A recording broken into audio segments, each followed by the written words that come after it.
தமிழறிஞர் மறைமலை அடிகள் தமிழுக்கு என்ன வரலாறு இருக்கிறது என்று கொடுத்திருக்கிறார். நூற்றாண்டு வாரியாக பட்டியலிடுகிறார் மறைமலை அடிகள். 1ஆம் நூற்றாண்டில் தொல்காப்பியம், 2ஆம் நூற்றாண்டில் சங்க இலக்கியங்கள், 3ஆம் நூற்றாண்டில் திருவாசகம், 4ஆம் நூற்றாண்டில் ஆசாரக்கோவை, 5ஆம் நூற்றாண்டில் பெருங்கதை, 6ஆம் நூற்றாண்டில் கல்லாடம், 7, 8 நூற்றாண்டுகளில் தேவார பாடல்கள், 9ஆம் நூற்றாண்டில் ஆழ்வார் அடிகளின் பக்தி பாசுரங்கள், 10ஆம் நூற்றாண்டில் சீவக சிந்தாமணி, 11ஆம் நூற்றாண்டில் பெரிய புராணம், 12ஆம் நூற்றாண்டின் முற்பகுதியில் கந்த புராணம், பிற்பகுதியில் கம்பராமாயணம், 13ஆம் நூற்றாண்டில் சிவஞான போதம், 14ஆம் நூற்றாண்டில் தலபுராணங்கள், 15ஆம் நூற்றாண்டில் வில்லிபுத்தூரார் பாரதம், 16ஆம் நூற்றாண்டில் திருவிளையாடற் புராணம், 17ஆம் நூற்றாண்டில் தேம்பாவணி சீரா புராணம், 18ஆம் நூற்றாண்டில் தாயுமானவர் பாடல்கள், 19ஆம் நூற்றாண்டில் வள்ளலார் பாடல்கள், 20ஆம் நூற்றாண்டில் மகாகவி பாரதி பாடல்கள் என்று 20 நூற்றாண்டு வரலாறு என் தமிழுக்குத்தான் இருக்கிறது என்று சொன்னவர் அவர். இந்த வரலாறு எந்த மொழிக்கும் கிடையாது. நம்முடைய மொழி அப்படிப்பட்ட மொழி. நினைக்க நினைக்க ஆச்சரியம் இருக்கிறது. உலகத்தின் மிகச்சிறந்த கவிஞன் கலீல் கிப்ரான் அவருடைய ஒரு பிரபலமான கொட்டேஷன், உங்கள் குழந்தைகள் அல்லர், உங்கள் வழியாக வந்தவர்கள். இது ரொம்ப ஃபேமஸ் கொட்டேஷன், கலீல் கிப்ரானுடைய கொட்டேஷன். உங்கள் குழந்தைகள் அல்லர், உங்கள் வழியாக வந்தவர்கள். 3 வரியில சொல்றானா? உலகத்தின் புகழ்பெற்ற கவிஞன் 3 வரிகளில் சொன்னதை என் தமிழன் ஒரே ஒரு வார்த்தையில சொன்னா, குழந்தைகளை பெற்றவர்களுக்கு பெற்றோர்னு பேர் வச்சான். யாரோ தந்து நீ ரிசீவ் பண்ற, உங்கள் குழந்தைகள் அல்ல, உங்கள் வழியாக வந்தவர்கள். ஒரே ஒரு வார்த்தை, பெற்றோர் பேர். பாருங்க, இதுதான் தமிழ். நிறைய செய்திகள், நிறைய சொல்லிக்கொண்டே போகலாம் தமிழை பற்றி மட்டும். ஒரே ஒரு செய்தி தமிழை பற்றி உங்களுக்கு சொல்கிறேன். மரபுத்தொடர் தமிழிலே உண்டு. அதில் ஒரு புகழ்பெற்ற மரபுத்தொடர் நம்ம எல்லாருமே பள்ளிகளை படிச்சிருக்கோம். பள்ளிக்கூடத்தில் படிக்கின்ற பொழுது உள்ளங்கை நெல்லிக்கனி போல அப்படின்னு படிச்சிருக்கோமா? உள்ளங்கை வாக்கியம் அமைத்து எழுதுகன்னு தருவாங்க. உள்ளங்கை நெல்லிக்கனி போல விளங்கியது. ஏன் உள்ளங்கையில் நெல்லிக்கனி இருந்தால் தான் விளங்குமா? உள்ளங்கையில் எலுமிச்சங்கனி இருந்தால் விளங்க தெரியாதா? ஏன் உள்ளங்கை நெல்லிக்கனி என்ற பொருள்? உள்ளங்கை நெல்லிக்கனி போல விளங்கியது அப்படின்னு அந்த சொற்று, அந்த மரபு தொடர். ஏன் உள்ளங்கை நெல்லிக்கனினா என்ன பொருள்? நானும் உங்களைப் போல அதை பற்றி யோசிக்கவே இல்லை. நான் இலங்கையில் அமர்ந்திருக்கிறேன். இலங்கை ஜெயராஜ் பேசுகிறார். உள்ளங்கை நெல்லிக்கனி போல என்கிற மரபு தொடருக்கு திருச்சியை சார்ந்த பேராசிரியர் ராதாகிருஷ்ணன் தான் பொருள் சொன்னார் என்று சொல்கிறார். என்ன பொருள்? அப்படி என்ன இருக்கு? ஆச்சரியமாக இருக்கும் தெரிந்து கொண்டால். உள்ளங்கை நெல்லிக்கனி போல விளங்கியதுன்னா என்ன சொல்றாரா ராதாகிருஷ்ணன்? சொல்றாரு, நெல்லிக்கனியில வெளியே வெள்ளை கோடுகள் இருக்கும், நம்ம பார்த்துருக்கோம். அதை உடைச்சா உள்ள விதை உள்ள மேடு வெள்ளமா இருக்கும் இல்லையா? எந்த இடத்துல உள்ள விதை மேடாக இருக்கிறதோ அதற்கு ஏற்றாற்போல் தான் வெளியே அந்த வெள்ளை கோடு இருக்குமா. ஆக நெல்லிக்கனியை உடைக்காமலேயே விதை இந்த இடத்தில் மேடாக இருக்கிறது, இந்த இடத்தில் பள்ளமாக இருக்கிறது சொல்லிடலாமா? அதே மாதிரி ஒரு மனிதனை பார்த்த உடனேயே அவன் இப்படிப்பட்டவன் சொல்லிடலாமா? ஒருவனுடைய புறத்தோற்றத்தை வைத்தே அகத்தோற்றத்தை சொல்லிவிடலாம் என்பதால் தான் உள்ளங்கை நெல்லிக்கனி போல விளங்கியது என்று சொன்னார்கள். சொல்றாங்க. மனசு பாருங்க. நான் ஒரு தமிழ் வார்த்தை சொல்கிறேன், ஒரு எழுத்து சொல்றேன். அதுல உங்களை யாராவது ஒரு 5 வார்த்தை சொல்ல முடியுமா? 5 வார்த்தை தமிழ்ல வேற எங்கேயும் போறாங்க. உயிர்மை எழுத்துலேருந்து ஒரே ஒரு எழுத்து நான் சொல்றேன். ஆனா உயிரெழுத்து ஆனா அவனா ஆரம்பிக்குது, காங்கா சாங்கா ஆரம்பிக்குதா? நான் ஒரு எழுத்து சொன்னா உங்களால் 5 வார்த்தை சொல்ல முடியுமா? ஆத்திச்சூடி படித்திருக்கிறோம் இல்லையா? அதுல ஞா போல் வளை அப்படின்னு இருக்கு இல்லையா? கற்றுணர்ந்து சொல்லி காணா கடத்தல ஞா போல் வளை. அந்த ஞாங்கிற எழுத்துல யாராவது 5 வார்த்தை சொல்ல முடியுமா? இங்கு விட்டுருங்க, அங்கனம் இங்கனம் பங்கு சங்கு, அந்த இங்கு விட்டுருங்க. அந்த ஞானால ஞானோ அல்லது ஞாவண்ணாவோ அல்லது நீனாவோ அல்லது நீயண்ணாவோ ஏதாவது ஒரு எழுத்துல 5 விடுங்க, 3 வார்த்தை யாருக்கா சொல்ல முடியுமா? 3 வார்த்தை, ஒரு வார்த்தை முடியாது. ஏனென்றால் ஞாவில் வார்த்தைகளே கிடையாது. செல்வ கணபதி, டாக்டர் ரா செல்வ கணபதி அவர்கள் கல்லூரி முதல்வராக இருந்தார். அவர் புத்தகம் எழுதியிருக்கிறார், விடை தேடும் வினாக்கள். அந்த புத்தகத்தை எல்லாம் தயவு செய்து நீங்கள் வாசிக்க வேண்டும். விடை தேடும் வினாக்கள், செல்வ கணபதி எழுதிய புத்தகம். அதுல இது ஒரு சின்ன பகுதி. எதற்காக அவ்வை ஞாப்போல் வளை என்று சொன்னாலாம்? ஞால எந்த வார்த்தையும் கிடையாதான், இங்கனால மட்டும்தான் வார்த்தை இருக்கு. கடைசியில எந்த எழுத்துக்கும் பயன் இல்லை என்றாலும் ஞா அவ்வளவையும் கட்டி காத்துக்கிட்டு இருக்கான். அதே மாதிரி குடும்பத்தில் யாரேனும் பயனில்லாதவர்கள் இருந்தால் கூட, முதுமையான மக்கள் இருந்தால் கூட அவர்களையும் நாம் வளைத்து கட்டி காப்பாற்ற வேண்டும் என்றுதான் அவ்வை ஞாபோல் வளை என்று சொன்னால் என்று சொல்கிறார். நினைத்து பாருங்கள். எனக்கு அது புத்தகம் படிக்கிற வரைக்கும் ஞானால வார்த்தைகளே கிடையாது என்று தெரியாது. இது தமிழ், இதுதான். ஆக இந்த செய்தி எனக்கு எப்படி கிடைக்கிறது? இந்த புத்தகம் படிப்பதன் மூலம் எனக்கு கிடைக்கிறது. அதுதான் முக்கியம். நீங்கள் படிக்கின்ற பொழுது, அந்த புத்தகங்களை படிக்கின்ற பொழுது, அது மனது ஒரு பூவை போற நமக்குள் பூக்கிறது அல்லவா, அவனுடைய வாசம் நம் உயிரெங்கும் பரவும்.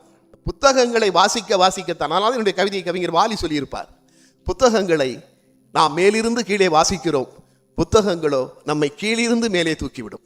அதுதான் புத்தகத்தினுடைய சிறப்பு. நாம் ஐயன் வள்ளுவனை இங்கே கொண்டு நிறுத்தி இருக்கிறோம். எதற்காக? ஒரு முறை ஒரு வழக்காடு மன்றம் நடுவர் குன்றக்குடி அடிகளார் வழக்கு தொடுப்பது திருச்சியிலே இருந்த அறிஞர் சத்தியசீலன், வழக்கை மறுப்பது சொல்வேந்தர் சுகிசிவம். என்ன வழக்கு தெரியுமா? திருவள்ளுவர் எல்லாம் சொல்லியிருக்காருங்கிறது பொய். சத்தியசீலன் வழக்கு தொடுக்கிறார். வள்ளுவருடைய குரலில் எல்லா கருத்துக்களும் இருக்கின்றன என்பது பொய் அப்படின்னு வழக்கு தொடுக்கிறார். சுகிசிவம் மறுக்கிறார், எல்லா கருத்துக்களும் இருக்கின்றன என்று அவர் பேசிக்கிட்டே இருக்காங்க. நடுவராக இருந்த குன்றக்குடி அடிகளார் சுவாமியா துறவி, அவர் கேட்கிறாரு சுகிசிவத்தை பார்த்து, எல்லா கருத்தையும் வள்ளுவர் சொல்லியிருக்கிறான்னு சொல்றீங்களே, ஃபேமிலி பிளானிங் அந்த காலத்தில், அந்த நேரத்தில் நம்ம குடும்ப கட்டுப்பாடு இந்தியாவின் ஒரு முக்கியமான திட்டமாக இருந்தது. குடும்ப கட்டுப்பாடு பற்றி வள்ளுவர் சொல்லியிருக்கிறாரா அப்படின்னு குன்றக்குடி அடிகளார் கேட்கிறார். உடனே சுகிசிவன் சொன்னாராம், ஒரு சாமியிடமிருந்து இப்படி குடும்ப கட்டுப்பாடு பற்றி ஒரு கேள்வியை நான் எதிர்பார்க்கவில்லை என்று சொல்லிவிட்டு சொன்னாராம், ஏன் குடும்ப கட்டுப்பாடு பற்றியும் வள்ளுவர் சொல்லி இருக்கிறார் என்று சொல்கிறார். எந்த குரலில் சொல்லி இருக்கிறார் என்று சொன்னவுடன் சுகிசிவம் சொன்னாராம், குழல் இனிது யாழ் இனிது என்பர் தம் மக்கள் மழலை சொல் கேளாதவர். இதில் என்ன சொல்றாரு? ரெண்டை ஓமையாக காட்டுகிறார். குழலையும் யாழலையும் ஓமையாக காட்டுறாரு. ரெண்டு போதும்னு சொல்றாரு வள்ளுவர். அப்போ அது அந்த நேரத்தில் குடும்பத்தில் ஆண் ஒன்று பொண்ணு ஒன்று போதும் தான் குடும்ப கட்டுப்பாடு திட்டம் இல்லையா? அதனால தான் வள்ளுவர் ரெண்டை மட்டும் ஓமையாக காட்டி அதுவை பற்றி எடுத்து சொல்கிறார். அது மழலைக்கு ஈடு இல்லை என்று சொல்கிறார் அப்படின்னு சொன்னார். உடனே சத்தியசீலன் எழுந்து அடுத்த கேள்வி கேட்டாரு, ரெண்டை மட்டும் சொல்லுகிறார்னு சொல்றீங்களே, நமது அரசாங்கம் என்ன சொல்கிறது? குடும்பத்தில் ஆண் ஒன்று வேண்டும் பெண் ஒன்று வேண்டும் தானே சொல்லுது. அதை வள்ளுவர் சொல்லியிருக்கிறாரா? ரெண்டு தானே சொல்லார் சொல்றீங்க, ஆண் பெண் சொல்லியிருக்கிறாரா என்று கேட்கிறார். சுகிசிவம் அதற்கு பதில் சொல்கிறார், ஏன் சொல்லவில்லை, அந்த குரலிலேயே சொல்லியிருக்கிறாரே, குழல் இனிது யாழ் இனிது. குழல் என்பது கண்ணனுடைய உதட்டிலே இருக்கிற புல்லாங்குழல், ஆண் இசைக்கக்கூடிய கருவி குழல். யாழ் என்பது சரஸ்வதியினுடைய மடியிலே இருப்பது, பெண் இசைக்கக்கூடிய கருவி யாழ். ஆக ஆண் ஒன்று போதும் பெண் ஒன்று போதும் என்பதால் தான் அவர் ஆணினுடைய இசைக்கருவியையும் பெண்ணுடைய இசைக்கருவி வைத்து சொல்லியிருக்கிறார். ஆக எல்லாமும் குரலில் இருக்கிறது, எல்லாமும் இருக்கிறது. வாசுவமாணிக்கிறார் 1330 குரல்லையும் 4 குரல் தான் வைக்கப்படும் என்று முடிகிறது. 4 குரல் மட்டும் வைக்கப்படும் முடியுதான். அந்த 4 குரலையும் மனிதர்களை இனம் பிரித்து காட்டிவிட்டாரா வள்ளுவர். சொல்றார், ஒத்தது அறிவான் உயிர் வாழ்வான், மற்றையான் செத்த அருள் வைக்கப்படும், உலகத்தார் உண்டென்பது இல் என்பான், வையத்துள் அலகையா வைக்கப்படும், முறை செய்து காப்பாற்றும் மன்னவன் மக்கட்கு இறை என்று வைக்கப்படும், வையத்துள் வாழ்வாங்கு வாழ்பவன் வானுரையும் தெய்வத்துள் வைக்கப்படும். சொல்லிவிட்டு அவருக்கு விளக்கம் சொல்றாரு. ஒத்தது அறிவான் உயிர் வாழ்வான், மற்றையான் செத்தாருள் வைக்கப்படும். இந்த உலகத்திற்கு எது தேவைன்னு தெரிஞ்சு அது சரியா செய்யறவன் தான் உயிரில் வாழ்ந்து கொண்டே இருப்பானா, மற்றவன்லாம் இறந்தவன். ஆக முதல்ல ஒருத்தரை இறந்தவன்கிறாரு. அடுத்து உலகத்தார் உண்டென்பது இல்லென்பான், வையத்துள் அலகையா வைக்கப்படும். அலகையான்னு ஆவி. உலகமே இருக்கிற உன்னை இல்லைன்னு சொல்லணும்னா அவன் ஆவின்னு சொல்லிடுவாங்களாம். முறை செய்து காப்பாற்றும் மன்னவன் தலைவன் மக்களுக்கு இறை என்று வைக்கப்படும். இங்கே தலைவனாக வைப்பாங்களாம். முறை செய்து காப்பாற்றும் மன்னனை அவன் தான் மக்களுக்கு தலைவனாக இருக்க முடியுமா? அடுத்து வையத்துள் வாழ்வாங்க வாழ்பவன் இறைவா தெய்வத்துள் வைக்கப்படும், இறைவனா இருப்பானா. ஆக இறந்தவன் ஆவி தலைவன் தெய்வம் என்று 4 பிரிவாக மனிதர்களை 4 குரட்பாக்களில் காட்டிவிட்டார் என்று வாசுவமாணிக்கனார் சொன்னார். அதுதான் திருக்குறள்.